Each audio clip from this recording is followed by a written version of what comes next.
Dzogchen Today podcast. Bienvenue sur le podcast de Dzogchen Today.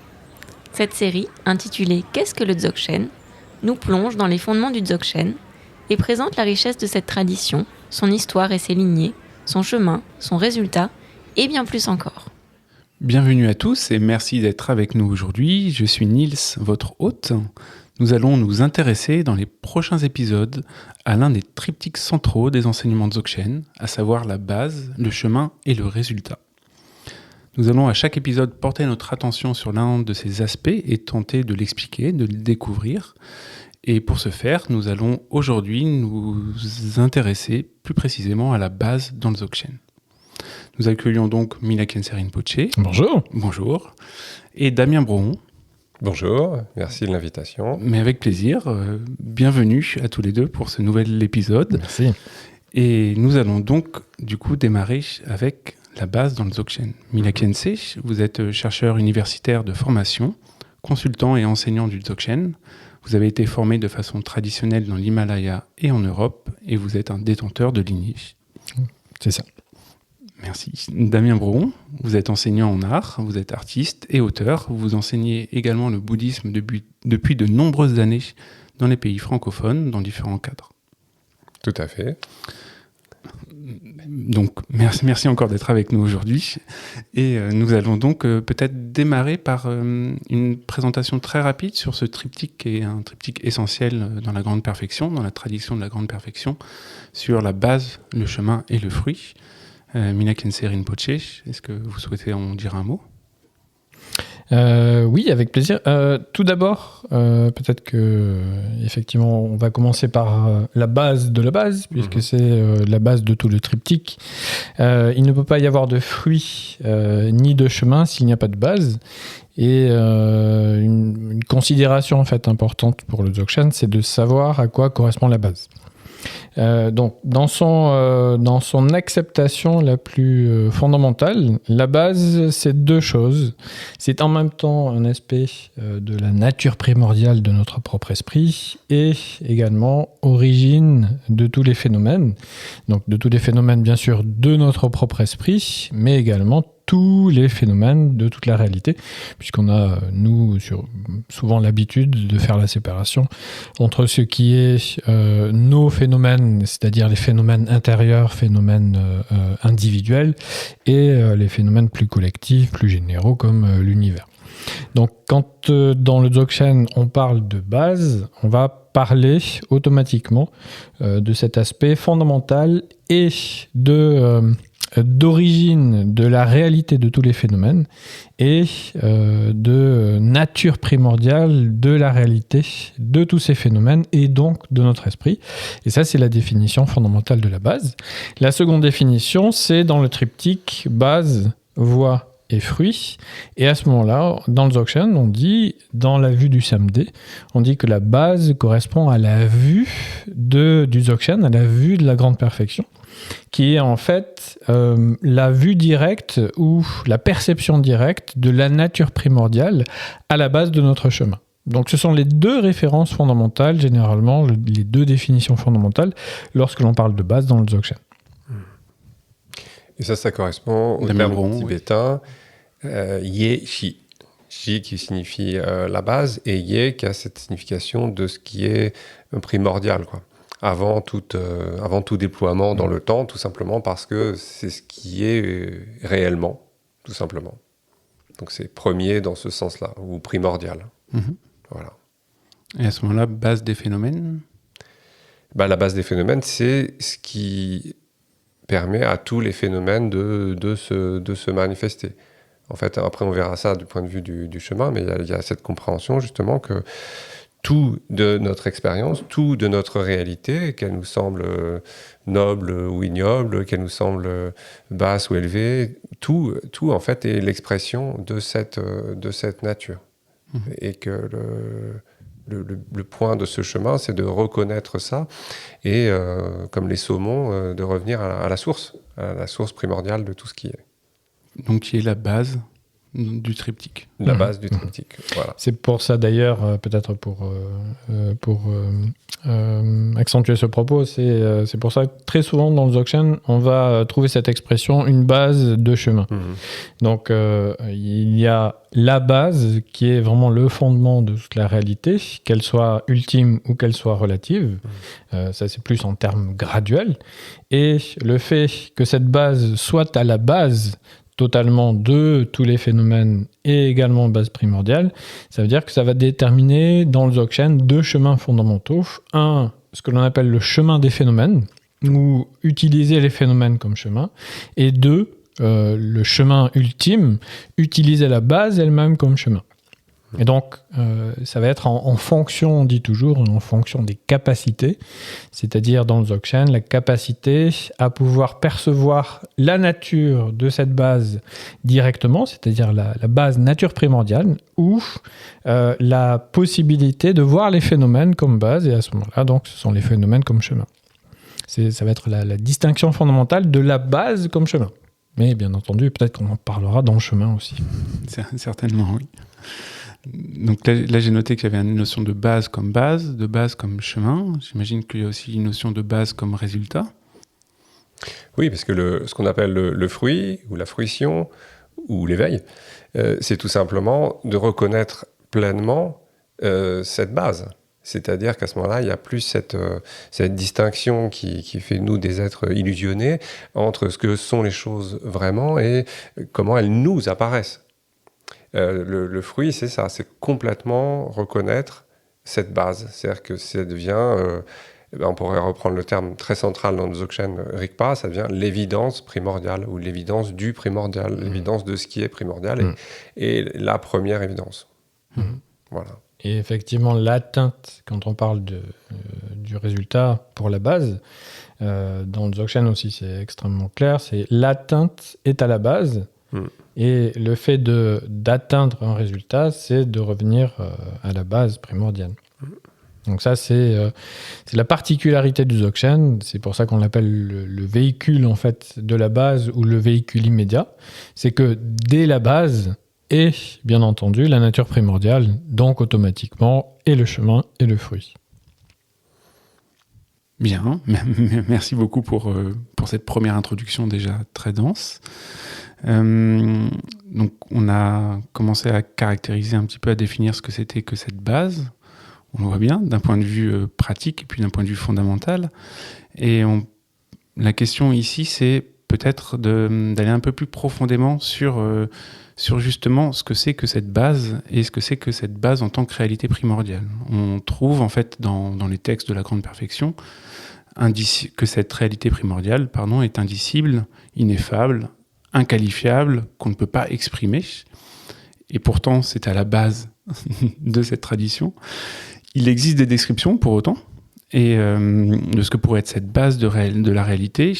La question, c'est est-ce que, pour s'en approcher, est-ce qu'elle a des caractéristiques qui sont reconnaissables ou définissables, qui peuvent nous aider en fait à la comprendre et à l'approcher?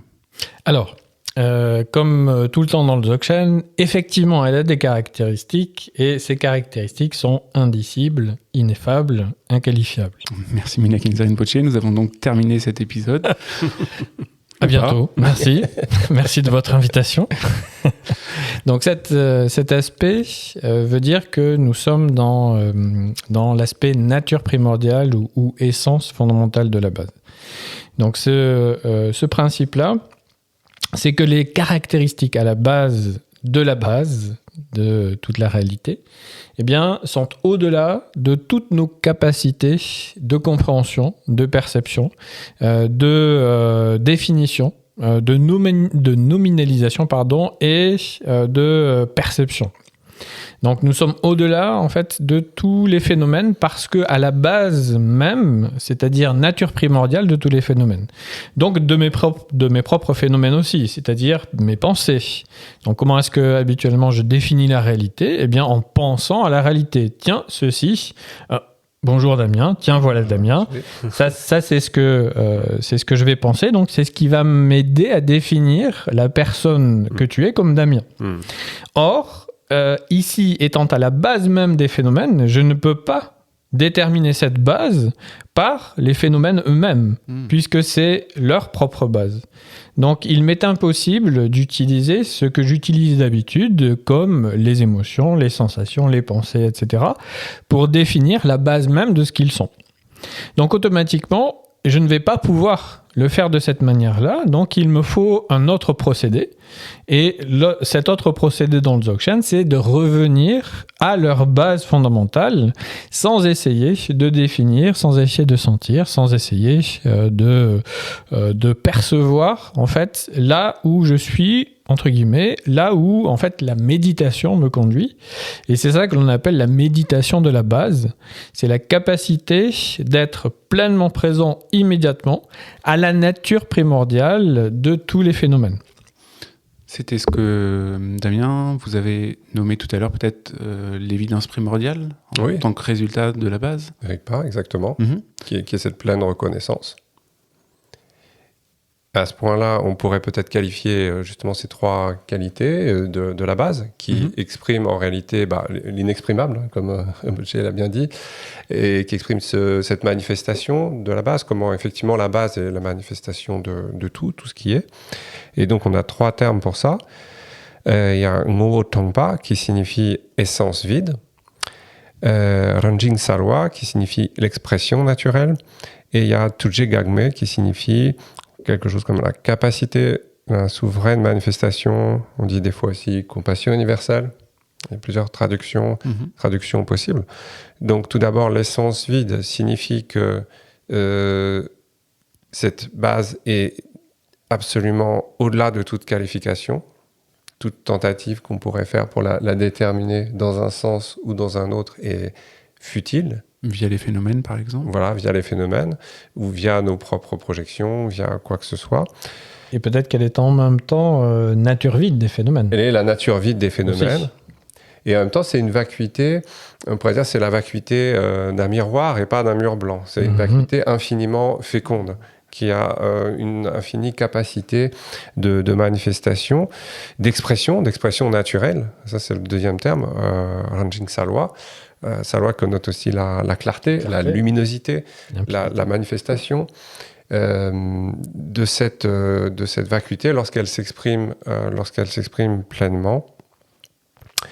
Et on dit que l'union des deux, le fait que les deux soient en fin de compte indissociables, c'est justement Tuje Gagme, cette souveraine manifestation, capacité ou compassion illimitée. Et qui est en fait le réel même. La manifestation de tous les phénomènes. La manifestation de tous les phénomènes. Après, le point, c'est de reconnaître ça. Tuje, ça signifie compassion. Si on reconnaît ça, c'est quelque chose d'absolument merveilleux, extraordinaire, parce que ça exprime la nature de ce qui est. Après, si on manque ça c'est plus le point qui va suivre, je suis un peu en avance.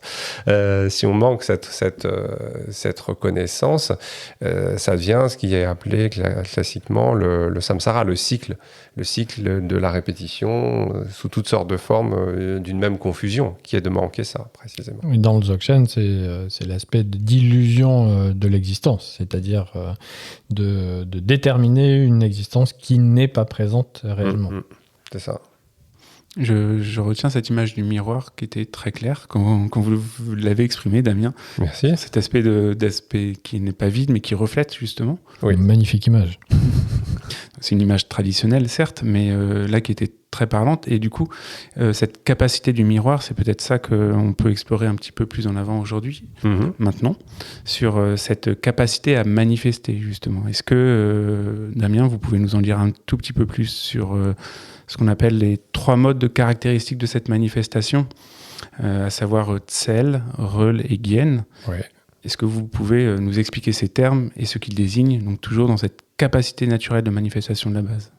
Voilà, c'est une façon d'entrer dans ce que c'est que cette souveraine manifestation. Comment tout cela se déploie, comment tout cela peut soit s'auto-reconnaître, soit produire précisément l'illusion dont nous parlions. Le premier terme en tibétain, c'est Tsal. Tsal, qui est la base de cette dynamique illusoire, qu'on pourrait traduire par pouvoir, énergie, mouvement. encore une fois, ça a à voir avec cette image du miroir et de son infinie fécondité, capacité de manifestation. Il y a le terme de renvoi, qui est le jeu naturel de l'esprit, le potentiel de la manifestation, qui est l'activation de cette capacité à connaître, à distinguer. Et puis finalement, il y a Gyen qui signifie les ornements. C'est un terme d'ailleurs très courant en tibétain pour parler des différents ornements. La manifestation, les objets qui semblent extérieurs, en fin de compte. De même que le rôle peut être identifié comme un sujet. Donc tout est question s'il y a ou non reconnaissance de ce processus naturel. Et peut-être important de souligner ça à ce moment-là, de dire que ce processus naturel ne s'est pas passé à un moment dans le temps, mais qu'il est en fait ce qui est en train de se passer maintenant. En fait, sans cesse, à chaque instant, tout de la réalité est l'expression, la manifestation de ce processus. Et l'aspect de Tsel, c'est également aussi, c'est ça qui est intéressant si on fait vraiment une comparaison. Tsel, c'est à la base. C'est-à-dire que c'est un potentiel fondamental de la base qui est une dynamique illusoire. Effectivement, comme tu le disais Damien, c'est le principe de la future manifestation, non pas chronologique, mais en termes de manifestation de l'aspect primordial. Et donc ce Tsel, il est extraordinairement important à réaliser, parce qu'en fait, c'est ça qui va nous faire prendre conscience que la base n'est ni statique, ni vide en tant que rien, ni néant. Donc c'est vraiment un aspect dynamique de ce que l'on pourrait appeler plus classiquement la vacuité, puisque c'est de ça dont il s'agit, c'est-à-dire le vide dynamique, et pas un vide néant, un vide statique où il ne se passe rien. Et c'est pour ça, c'est grâce à cette possibilité, à cette capacité de la base, que tout le reste, bien entendu, va être manifesté. Et effectivement, Gyen, le terme Gyen en tibétain, c'est lorsque vous rentrez dans un temple tibétain, ce sont tous les ornements du temple que vous voyez, donc qui habillent les murs. Donc, ce qui veut dire qu'en fait, dans cette définition-là de Tselrel Gyen, ça va habiller la manifestation du vide. Et ce qui habille la manifestation du vide pour nous, en fait, dans notre expérience, eh bien, ce sont tous les phénomènes, intérieurs et extérieurs, qui, pour le Dzogchen, et pour éviter le pléonasme, j'utilise le terme tibétain, qui, pour le Dzogchen, sont grande perfection. Donc c'est ça que l'on appelle la grande perfection de la base, c'est que à la base cette dynamique est présente en tant que nature primordiale et elle va être tous les phénomènes par la suite. Et il n'y aura aucun phénomène qui ne sera pas grande perfection. Merci beaucoup, ça semble à la fois très simple, très direct et en même temps complètement incompréhensible. Voilà, et c'est ça la grande perfection. Merci de partager ça avec nous. Et pourtant, justement, dans le fait que ça semble incompréhensible, on a bien, comme vous en avez parlé, Minakense, au début, on a bien cet aspect de double chemin, en fait.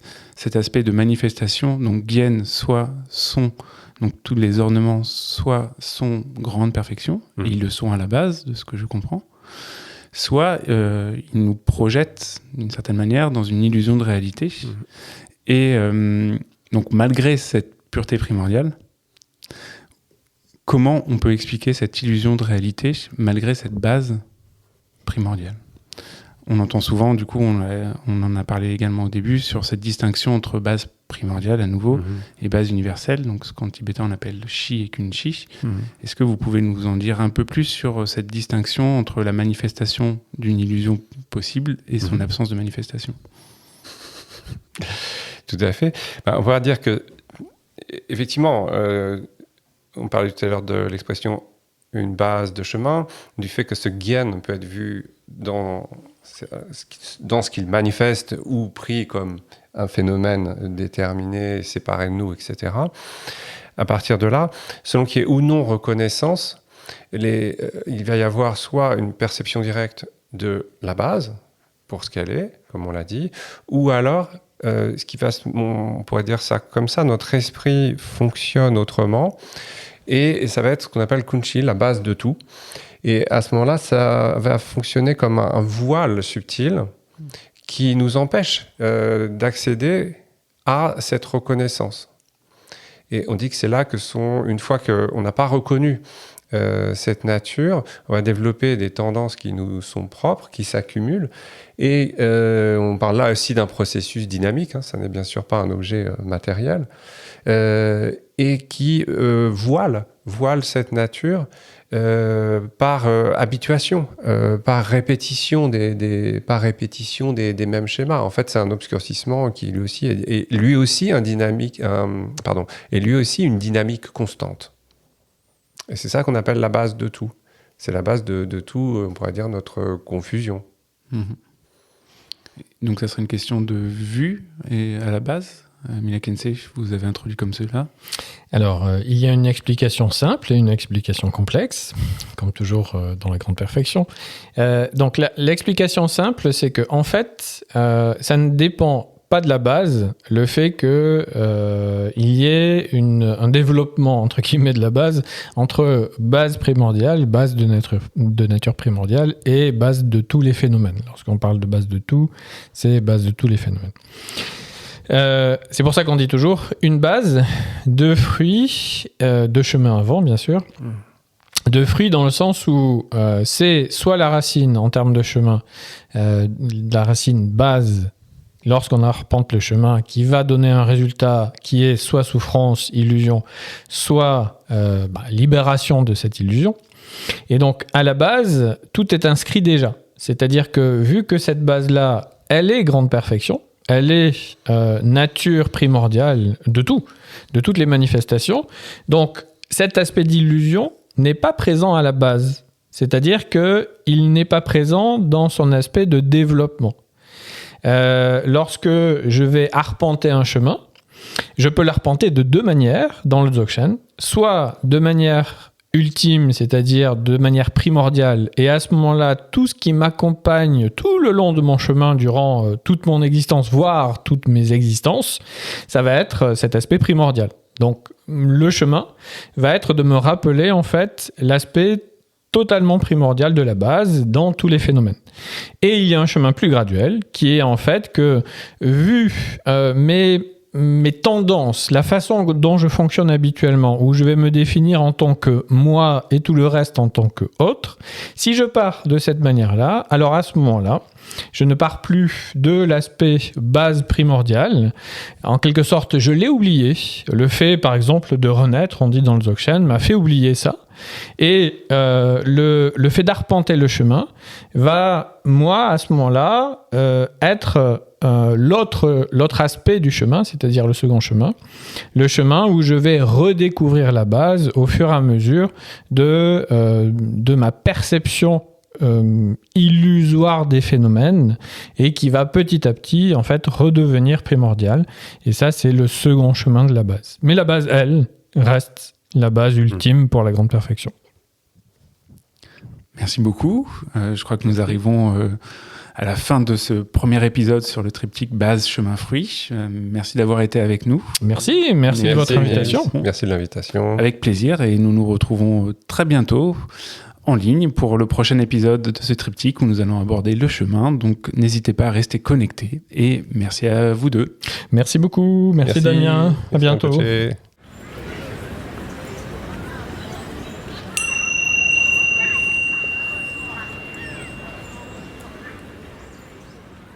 Si vous avez aimé cet épisode, n'hésitez pas à le dire en mettant un commentaire sur votre application podcast préférée et partagez-le avec vos amis. Nous serions ravis de recevoir vos retours à l'adresse podcast@dzogchentoday.org.